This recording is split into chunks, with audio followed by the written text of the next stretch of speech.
नमस्कार मित्रांनो, शरूर मोटर्समध्ये आपलं सहर्ष स्वागत आहे। आजचा हा व्हिडिओ आहे ना, एक गोष्ट दाखवण्यासाठी मी बरेच दिवस झाले की सांगायचा प्रयत्न करतोय की S11 मध्ये कन्वर्ट करताना तुम्ही ज्या वर्कशॉपला सोडताय त्यांनी जर काही अगोदर गाड्या केल्या असतील तरच तुम्ही त्या गाड्या सोडा, नाहीतर तुम्हाला खूप मोठा नुकसान होऊ शकतो।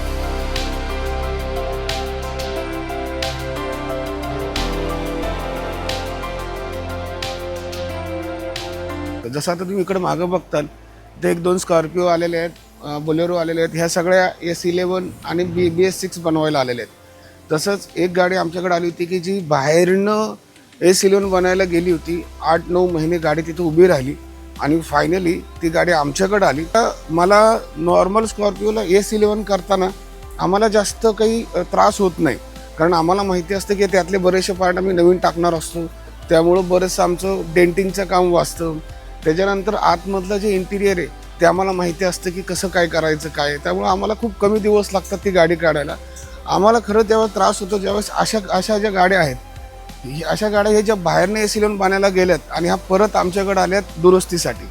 ज्यावेळेस ही गाडी बघा, ही गाडी पूर्ण पेंट झालेली आहे, आतलं इंटिरियर पण झालेलं आहे। ज्यावेळेस ही गाडी आली माझ्याकडे त्यावेळेस मी सुद्धा ह्या विचारात पडलो तर ही गाडी कशासाठी आली आमच्याकडे। आणि ज्यावेळेस मला कळालं, आमच्या मॅनेजरने सांगितलं की सर ही गाडी S11 बाहेर बनायला गेली होती आणि हे असं झालेलं आहे, तर ठीक आहे। मला असं विचारायचं पेंट तर आहे, पेंट कशाला करताय, आतमधलं जे राहिले ते बघा। तर ते म्हणले नाही सर, पेंट सुद्धा करावं लागेल, कारण ह्या गाडीवर डेंट न काढता पेंट केला गेलेला आहे। तर तुम्ही बघू शकता, कालच आम्ही इथं सगळीकडे मार्किंग करून जिथं जिथं डेंट आहे तिथं आम्ही डेंट काढून त्याचा पेंट आम्हाला हे करावं लागला।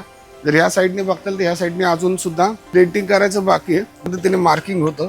जो काही डेंट एरिया आहे, जिथं डेंट काढायचं आहे तिथे अशा पद्धतीने आम्ही मार्किंग करतो, जेणेकरून लक्षात येते की नक्की आपल्याला कुठं डेंट काढायचं आहे। तर ज्यावेळेस गाडी बघितली, तुम्ही बघताय की अजून टॉप राहिला आहे, अख्खी गाडीच डेंटिंग न करता पेंट गेलेली आहे। मला कुणालाही बदनाम नाही करायचे, फक्त आमचा प्रामाणिक हेतू हाच आहे की कस्टमरचे पैसे वाचले पाहिजे। म्हणजे बोनटवरच एवढं डेंटिंग होतं तर विचार करा पूर्ण गाडीवर किती असेल। आता ह्या साईडचं पण डेंटिंग काम चालू आहे, तेवढं डेंटिंग होऊ शकतं का? आणि हे डेंटिंग म्हणजे असे मेजर नव्हते, मायनर होते, पण ते डोळ्याला दिसण्यासारखे होते। जर एखादा कुशल डेंटर आहे किंवा कुशल पेंटर आहे, तो लगेच ओळखू शकतो की नाही ह्या गाडीचं डेंट नाही निघालेलं, मी पेंट करू शकत नाही।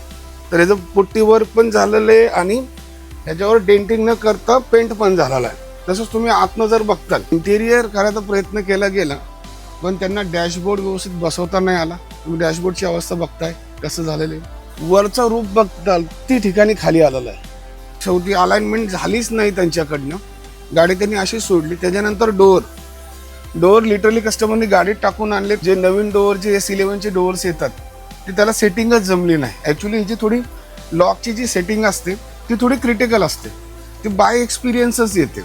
जर दुसरीकडे झाली तर आम्ही पण करू शकतो, असे काही कॉन्फिडन्समध्ये गाड्या घेतात आणि मग अर्धवट सोडून देतात। त्यातली ही गाडी आहे। हे सीट जे आहे, हे सीट अक्षरशः दोरीने बांधून आणलेलं आहे। खरी आमच्यासाठी त्रासदायक काय आहे ते सांगतो की आता आम्हाला ही गाडी परत डेंट करावी लागणार आहे, जे की आम्ही नवीन पार्ट टाकत असल्यामुळे आम्हाला डेंट करायची गरज नाही।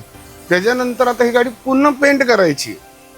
त्याच्यानंतर त्यांनी जे काही केले ह्या पद्धतीने ह्यातला पार्ट बसवला नाही, हे सर्व असं सोडलेलं आहे। आता परत आम्हाला ते सगळं काही जुळवायचं, परत ती अलाइनमेंट करण्यासाठी हा डॅशबोर्ड पुन्हा खोलायचा आणि परत ते, म्हणजे आमचं काम डबल झालं आणि कस्टमरला पण डबल खर्च झाला। खूप मनस्ताप झाला कस्टमरचा। कस्टमर ज्यावेळेस बोलत होते त्यावेळेस त्यांच्या बोलण्यात त्यांना जे नुकसान झालंय ते स्पष्टपणे आम्हाला दिसत होतं।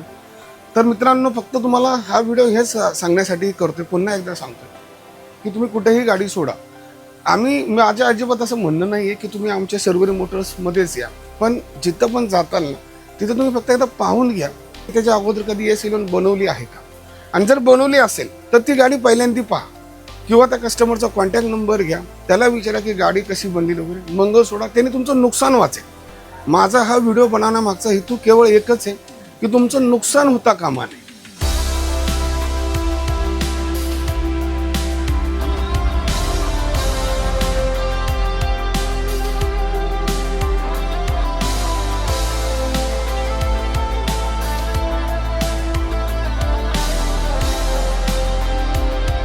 असंच काही महत्त्वाच्या टिप्स वगैरे किंवा अजून असं काही आम्ही तुम्हाला इन्फॉर्मेटिव्ह व्हिडिओ नक्कीच पाठवत जाऊ.